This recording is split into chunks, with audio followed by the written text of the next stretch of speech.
If somebody has had chronic fatigue and you talk to them and you say, oh, you know, you're in fight or flight all the time and that's why you've got this problem, they go, I don't actually resonate with that. I don't feel like I'm in fight or flight. But when you tell them that they're in shutdown, they immediately go, ah, yeah, that feels a lot more like that's what I'm experiencing. And that's because in a normal, well-functioning sort of scenario, we kind of nice and relaxed and safe. It's the safety aspect is the key thing here. And when we in that state, that's the rest, digest, detoxify, and heal. And therefore, that's conducive to healing. That's the only time when the body can actually do any healing.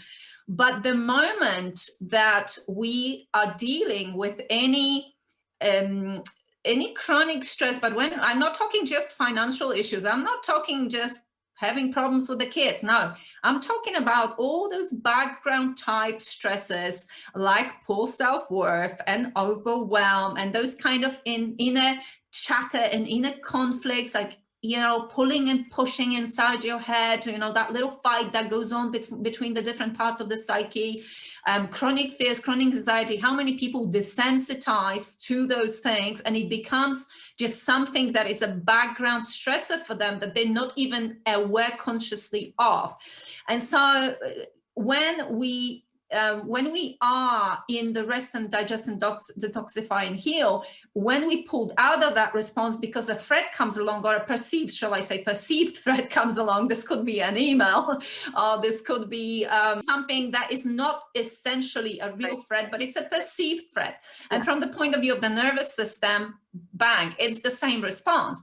And the first thing that happens to a person is they will go to fight or flight. But of course, if neither fight or flight is successful, then bang, after that is that freeze activation.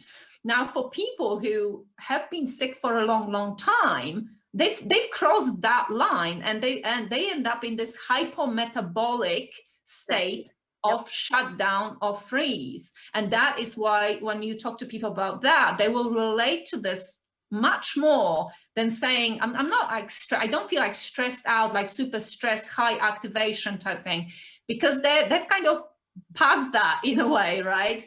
And so that's very much the case. Yes, I find that both with things like fibromyalgia, as you said, chronic fatigue. Yes, those chronic, Lyme disease, another one, chronic Lyme, when there's a lot of fatigue present, then that just in itself implies that the body has entered this hypometabolic state and it's preserving the resources as much as possible. And clearly, from the body's point of view, it kind of doesn't really care that it's messing up your life, but essentially it's a self-preservation sort of situation. And you just, you know, when you're thinking just from the evolutionary perspective, it's not a healing state, because when your body is supposed to fight or run away from danger, or is supposed to shut down because you're about to get killed by the whatever threat this is, your body doesn't care at that point about healing. It, you know, it's just logically thinking about it. That is not the time to heal, because you're fighting for survival. Those are survival type states. They're not states of oh yes, let's regenerate, you know, let's detox now. It's like, no, those are survival states. So if you end up spending most of your waking, or even during let's not forget, a lot of people don't sleep very well because they are in those survival states as well at night, which is of course in itself as a disaster, because it's at night that we're supposed to do most of our healing. And how many people there with sleeping issues, and therefore the body will eventually break down. The body has so many compensatory mechanisms, and this is why symptoms don't develop in 5 minutes. And, you know, it takes years and sometimes decades for disease to develop, for people to start manifesting physically, but also to even get a diagnosis. That can take decades for people. And this is because the body is excellent and amazing at compensating and compensating and compensating, right? But then there will come a point where it just can't do that anymore. And that is usually where people start noticing major physical symptoms, and that is the time to actually really address it. It would, of course, make a lot more sense not to ever let ourselves get to that state, but that's not human nature. Human nature, and I'm not saying this in any judgmental way or shape or form, because obviously I did exactly that. I had to fall off the cliff, Yes. right, to actually think, you know what you're doing here is not sustainable. This is not going to get you into a good place.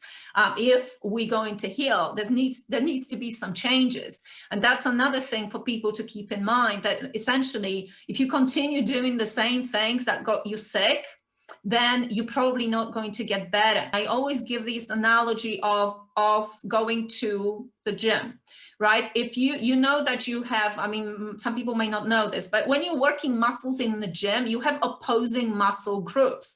If you work biceps and not triceps, you're going to end up with a really strong biceps, but your triceps are going to be really weak. The same with stomach and back. You always work your stomach, you never work your back. Guess what? You're going to make your back so weak because you're not activating it that you're going to end up with a back injury. Okay, I worked as that's part of the thing that I do in the past was actually fitness training. So I do know that side. So a lot of people there with back problems, mainly because they always do their sit-ups and they don't work the back properly. Now, when we're talking about the autonomic nervous system and the branches of it, you have to look at it at the same way. If you work something and work something and work something and you activate it over and over and over and over, simply it becomes stronger and it activates more readily. If the other part of the nervous system gets left behind, in this case, that's your rest digest gets left behind because you spent most of your day in freeze or fight or flight, then it simply is going to become limp and ineffective. And we really need to train it back. And it's absolutely possible. This is nothing to freak out about because it can be done. But it is something that needs to be trained again to then activate more readily when you don't need to be in fight or flight or freeze, right? Which is most of the time, because, you know, the perceived threat versus the real threat.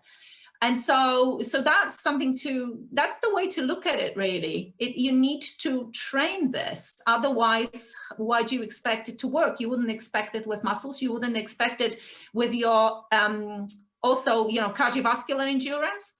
If you say do running or cycling and then you don't do it for a couple of weeks, you're going to have the detraining effect. In fact, the detraining effect occurs within 3 days of not doing that activity. You already have a slight, I mean, it's not going to be massively impactful, but you already start detraining. And this with nerves, it's pretty much the same. We can use that analogy, in my opinion, and that kind of maybe helps people understand how to approach this.